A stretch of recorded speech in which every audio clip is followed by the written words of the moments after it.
Buenas a todos, gente. En el vídeo de hoy vamos a hacer un especial para celebrar mi cumpleaños, que aunque fue el pasado 24 de mayo y ya han pasado varios días desde entonces, la verdad es que el 24 de mayo siempre es una fecha totalmente complicada para mí, ya que en el pasado se me ha juntado con fechas de exámenes, de entregas de trabajos, seguramente de proyectos muy importantes para empresas como ha sido la ocasión, y hasta incluso os puedo decir de que la selectividad evidentemente la hice un 24 de mayo, o sea que os podéis imaginar que siempre la fecha de mi cumpleaños ha sido muy difícil para yo planificar, desde una fiesta hasta algo especial como un vídeo, que es en este caso. Pero por eso mismo, gente, no vamos a pasar la ocasión de celebrar mi cumpleaños, aunque sea unos días tarde, y esta vez había pensado en hacer algo bastante parecido a lo que hice el año pasado, la verdad, donde me marqué un vídeo que os voy a dejar por aquí, donde os hablaba de varios mangas que fueron muy importantes en mi vida, y la verdad es que quería hacer algo bastante parecido, pero en el sector del anime, hasta que pensé en que quizá esto era demasiado repetitivo y pensé que ¿por qué no hacer algo completamente distinto? Y creo que también de esta manera también conoceréis un poquitillo al Fran del pasado. Ya que hace poco por Twitter surgió una especie de hashtag o una especie de cadena de mensajes bastante conocida, que es hablar de series que realmente consideras que solo se hicieron para ti. Series que probablemente, debido al hecho de que nadie las vio o que tenían muy poco éxito o una reducida audiencia, quizás a lo mejor pocos se acuerdan de ellas. Y la verdad es que si algo puede decir el Fran del pasado es que tiene millones y millones de animes que podrían entrar perfectamente en esta categoría, y la verdad es que he pensado que la mejor manera de contaros parte de mi pasado, por supuesto, es hablando de estos animes que sinceramente formaron parte de mi infancia, pero no penséis que por supuesto fueron mega hits que a día de hoy nadie recuerda. No, estoy hablando de animes hiper de nicho que a lo mejor llegaron a emitirse en cadenas locales, en determinados horarios que a lo mejor no facilitaron el hecho de verlos, no se han repuesto, me parece, nunca en la vida. No sé si a día de hoy existe alguna distribuidora española que tenga los derechos de estos, y si a lo mejor están, yo que sé, ocultos en una bóveda, encerrados en las respectivas cadenas televisivas donde se emitieron, y si algún día se recuperarán. Y sinceramente a día de hoy esas series las recuerdo tan bizarramente que no sé si ni siquiera las quisiera ver de nuevo. Así que en el vídeo de hoy voy a hablaros de 4 de estos animes que la verdad es que se emitieron en cadenas municipales de manera totalmente random, con historias totalmente paradójicas y absurdas, pero que guardo de ellas un bonito recuerdo y que la verdad es que me gustaría compartir por vosotros y ver si a lo mejor os acordáis vosotros de ellas. O sea que en el vídeo de hoy os voy a dejar 4 animes de mi infancia que tristemente creo que ni Dios se acuerda de ellos. O sea que dentro vídeo. Vale, gente, para comenzar el conteo de este vídeo, la verdad es que quiero comenzar por una serie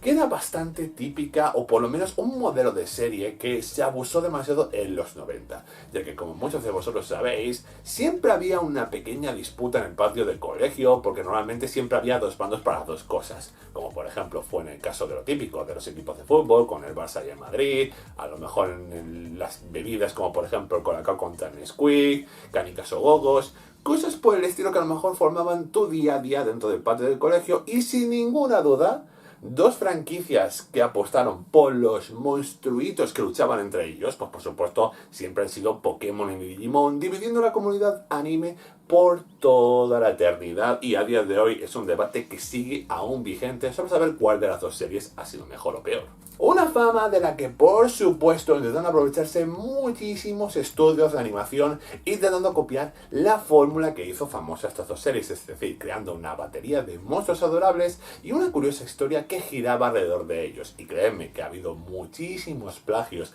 y muchas mecánicas que se han parecido muchísimo a estas dos historias tan icónicas, pero yo me acuerdo de una que la verdad es que era una bizarrada increíble y que a día de hoy la verdad creo recordar que lo único que me acuerdo de ella es particularmente que la veía antes de ir a clase. Y estoy hablando de una historia que la verdad es que combinaba monstruos de todo tipo, con transformaciones bizarras y transformaciones heroicas y viajes en el tiempo. ¿Queréis saber de qué estoy hablando? Pues voy a explicaros de qué iba Flynn y los corretiempos. Más conocido por muchos reales como Flynn the Time Detective, Flynn el detective del tiempo, o Flynn y los viajeros del tiempo, o como yo la conocí, Flynn y los corretiempos, nos explicaba una historia donde Flynn Hammerhead era un pequeño niño de la prehistoria que resucitó gracias a quedar imprisionado en magma volcánico junto a su padre, y que la agencia que lo resucita años después de esta terrible tragedia le embarca en una terrible misión a través del tiempo. Y es que gracias a la ayuda de Sarah y Tony Goodman, dos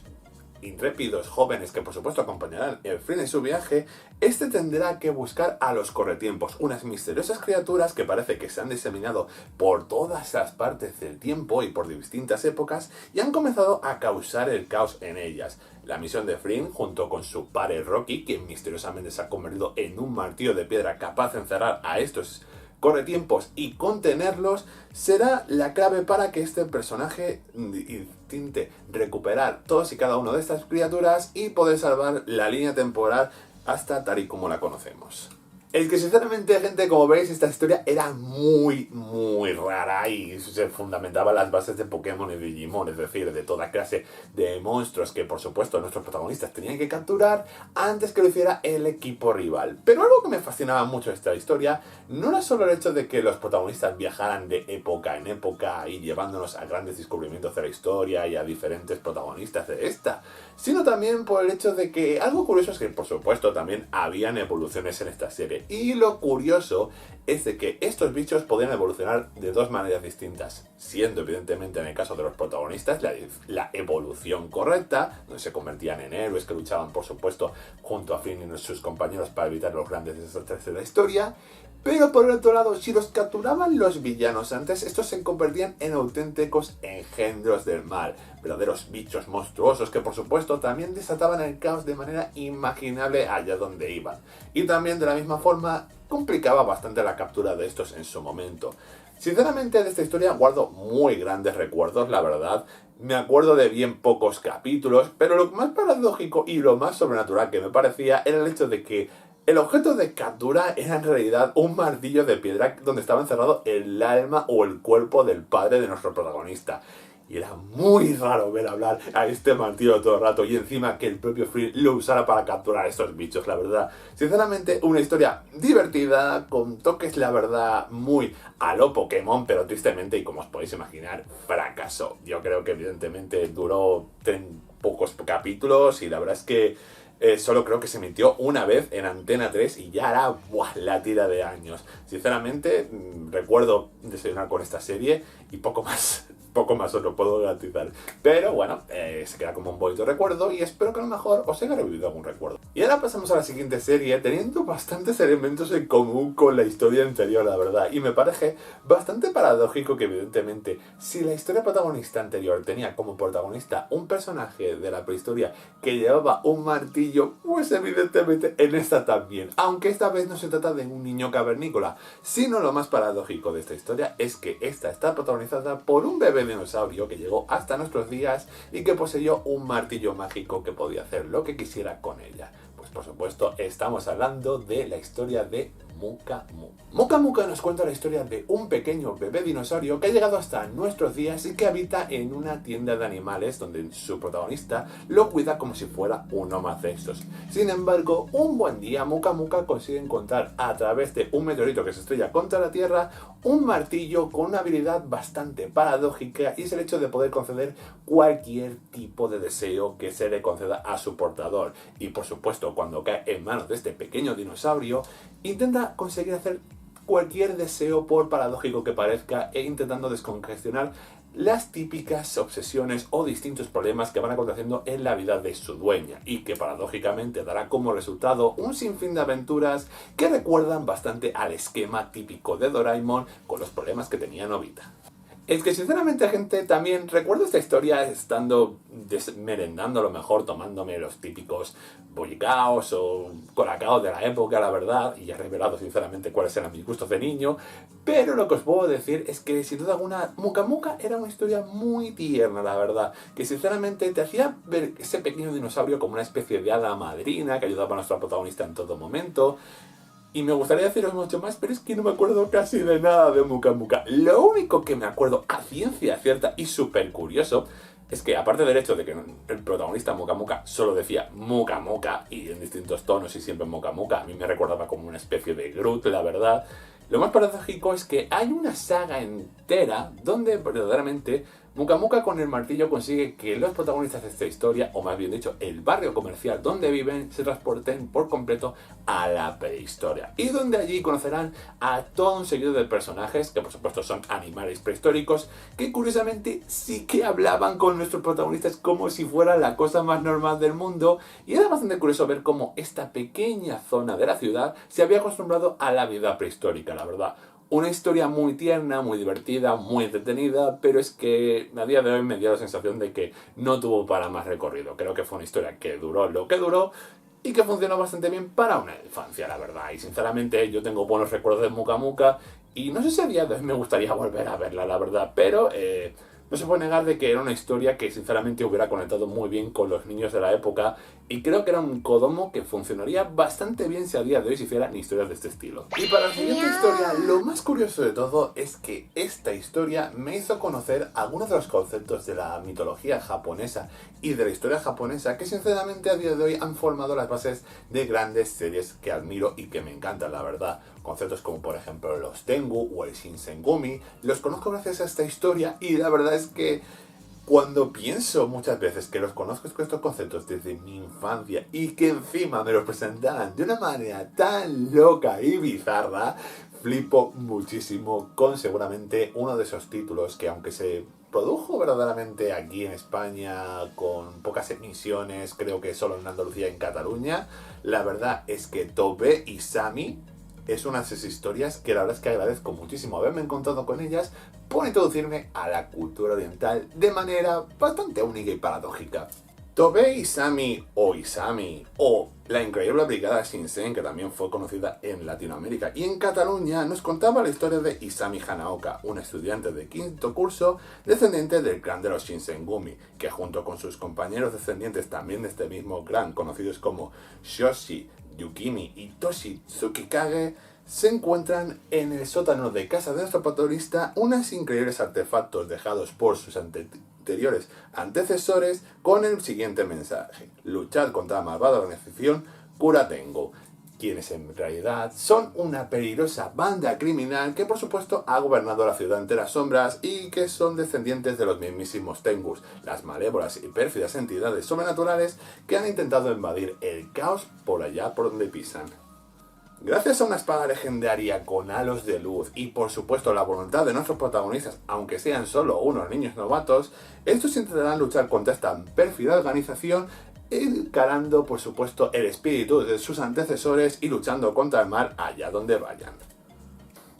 A ver, gente, ¿cómo reacciono yo a esto? A ver, particularmente esta serie era muy entretenida y muy divertida. Y agradezco un montón que me concediera, por así decirlo, la introducción a grandes términos como explicarme qué eran los Tengus y el Shinsengumi, la verdad. Aunque no me acuerdo mucho de la explicación que me metieron, pero bueno, ahí está. Pero la verdad es que era una serie que funcionaba muy bien, pero funcionaba con lo típico, la clásica premisa de historia a los Power Rangers o por supuesto a los Sailor Moon, que era evidentemente el malo de la semana, sacaban la espada de luz, esta de los Shinsengumi para derrotarlo, y esto la verdad es que era bastante ridículo y curioso, la verdad es que nunca me hubiera imaginado una historia de este estilo, donde evidentemente los descendientes de los Shinsengumi tuvieran como espadas de luz para enfrentarse a una malévola organización de Tengus, que lo que os puedo decir es que encima, y esto no es spoiler porque evidentemente hasta el propio opening te lo reflejaba, los Tengus estos en realidad eran seres que venían del espacio. Es que sinceramente me parece tan loca esta historia, me pareció tan loca esta historia,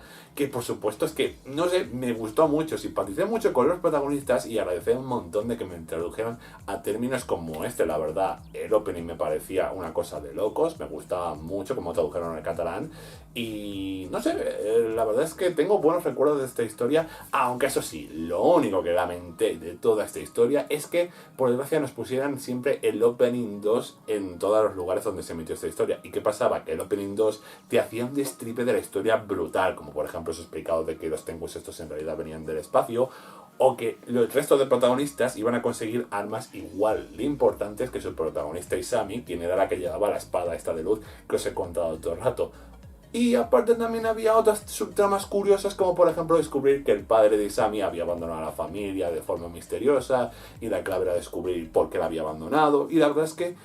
Era chula, la verdad era una historia que recuerdo vagamente porque ha pasado mucho tiempo de ella y quizás a lo mejor si la volviera a tener en emisión la volvería a ver simplemente por recordar un poco de qué iba esta historia, porque no la recuerdo al 100% y tengo mucha nostalgia por ella. Vale, gente, y sin buscarlo de manera intencionada, la verdad es que paradójicamente, si hemos hablado de extraterrestres en la anterior historia, pues ahora nos vamos a ir al espacio por completo, ya que esta vez vamos a hablar de una historia que la verdad es que llevaba a su protagonista a través del espacio en una curiosa trama que la verdad es que iba más de viajes espaciales, cargados de comedia y cargados de ciencia ficción por doquier, con un toque simpático y divertido, la verdad. Sinceramente creo que esta historia era muy Kodomo para la época, aunque tenía algunos elementos que, bueno, la hacían tirando más para shonen, pero en fin. Yo guardo un buen recuerdo de ella, la verdad. Me gustó cuando la emitieron y la verdad es que la forma en que vi esta historia fue bastante paradójica porque creo que la pillé a través de una cadena regional que no recuerdo si era valenciana o de dónde demonios era, pero apareció un buen día en mi televisión y de repente dije, ostras, están emitiendo anime, voy a ver esta historia y a ver qué me cuenta esta fantástica aventura por el espacio llamada Yat. Esta historia nos lleva al año 5808, donde la civilización humana ha llegado más allá de los confines del espacio y donde desde hace 15 años atrás se instaura la creación del túnel tridimensional, una puerta en el espacio que permite a toda clase de agencias viajar a los confines del universo y donde por supuesto se caracteriza por ser una de las pequeñas compañías de turismo que han intentado hacer esta aventura espacial a precios bastante reducidos es la agencia YAT, capitaneada por el capitán Yamato, cuya bella hija Katsura es la azafata de esta compañía y donde un lagarto alienígena llamado Boki hace de mascota de esta y donde Kanabi hace el piloto de la gran nave espacial con forma de autobús que conduce a sus pasajeros allá a donde el cosmos se lo proponga. A esta agencia espacial tan paradójica se une nuestro protagonista de la historia llamado Goro Oshiwatari, quien es un adolescente quien fue abandonado por su padre y donde por supuesto se embarca en un viaje espacial para intentar reencontrarse con él y donde por supuesto al ser reclutado por la agencia de YAT tendrá que convertirse en el manitas del grupo o por así decirlo del becario de esta compañía. Evidentemente nuestro protagonista también, aparte de embarcarse en la búsqueda de su padre, también intentará por todos los medios conquistar el corazón de Katsura, la azafata y hija del capitán, que por supuesto será una relación que bastante le cueste a nuestro protagonista, envuelto en toda esta odisea espacial donde visitarán diferentes planetas, donde vivirán toda clase de aventuras en un sinfín de cosmos y de planetas por explorar. Lo que os puedo decir sin ningún tipo de duda, y esto es un vago recuerdo que tengo, es el hecho de que esta serie la destrozaron a nivel de occidentalizarla a tope. Porque sinceramente, el protagonista Goro, es que no me acuerdo del resto de nombres, pero es que el que más me flipó que cambiara sin ningún tipo de duda era que el personaje de Goro, es decir, el protagonista, pasó a dejarse en España y en otros países como Meteorito. ¡Ojo, gente! ¡Qué cambio de nombre más brutal e innecesario! Pero en fin, aparte de esto, gente, bueno, voy a hablar sinceramente de esta historia, que la verdad es que era una historia muy divertida, eso os lo puedo asegurar. Cada día era muy diferente, cada capítulo era sinceramente una odisea espacial fantástica donde veíamos a los protagonistas sinceramente viajando desde planetas totalmente selváticos a planetas a lo mejor donde solo estaba gobernado todo por las máquinas, a grandes cosas que sinceramente se hacía como un plan turístico muy divertido todo y sobre todo porque en esta agencia lo más paradójico es que había muy poca gente que usara este servicio de viajes y solo veteranos, había una pareja de ancianos que estaban en todos los capítulos y me divertía mucho los gags que tenían, pero también al igual también me gustaba mucho la historia de romance entre los dos protagonistas, entre Meteorito y la chica que no me acuerdo del nombre que le pusieron a ella, pero la verdad es que sinceramente seguro que era un nombre tonto, pero no lo recuerdo exactamente, pero este personaje me parecía súper mono y me gustaba mucho cómo interactuaba con esta historia y la verdad es que también algo que me hacía mucha gracia es que en realidad esta chica tenía una fuerza endiablada y tenía muy mal carácter, cosa que sinceramente luego me recordó bastante cuando me adentré en Gintama y conocí a Katsura. pero a Katsura digo yo, no, a Kagura, perdonad gente por este lapsus. Pero bueno, a lo que iba, una historia divertida, una historia con toques que no me acuerdo demasiado verdaderamente de toda la trama, de cómo acabó sinceramente esta historia, y me gustaría saber cómo acabaría y que seguramente sí que volvería a ir. Lo que más fresco tengo fue un arco bastante bizarro donde el capitán de la Yat, no sé por qué, se interactuaba con unos malos y estos les lavaban el cerebro para convertirlo en un villano de la historia. Algo bastante raro, la verdad, porque esta historia al principio se caracterizó por ser un kodomo, por ser algo bastante infantilizado y bastante puro e inocente.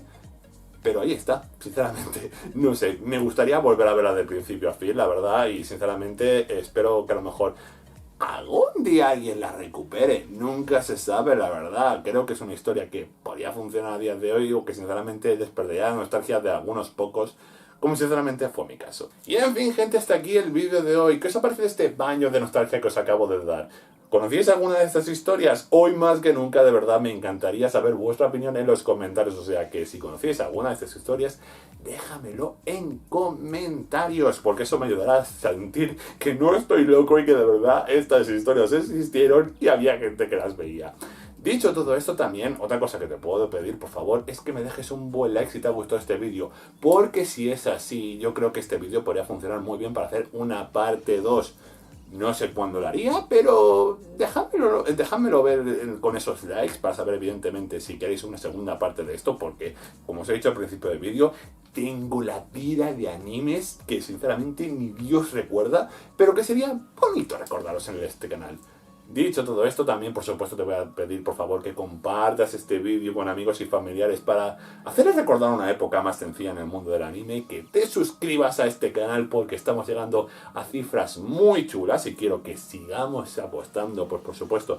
por esta maravilla de canal para que seamos más y que por supuesto alcancemos metas más grandes, objetivos más potentes y que por supuesto pueda ofreceros lo mejor de mí, que es lo que siempre hago, pero más motivado aún.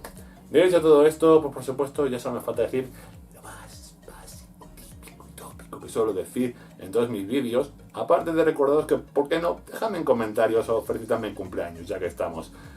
Pero dicho lo cual, ya sí que solo me queda decir lo típico de siempre. Recordarte que mi nombre es Frank Infantes, que estáis en Otaku Gen y que nosotros nos vemos en el siguiente vídeo. Bye bye.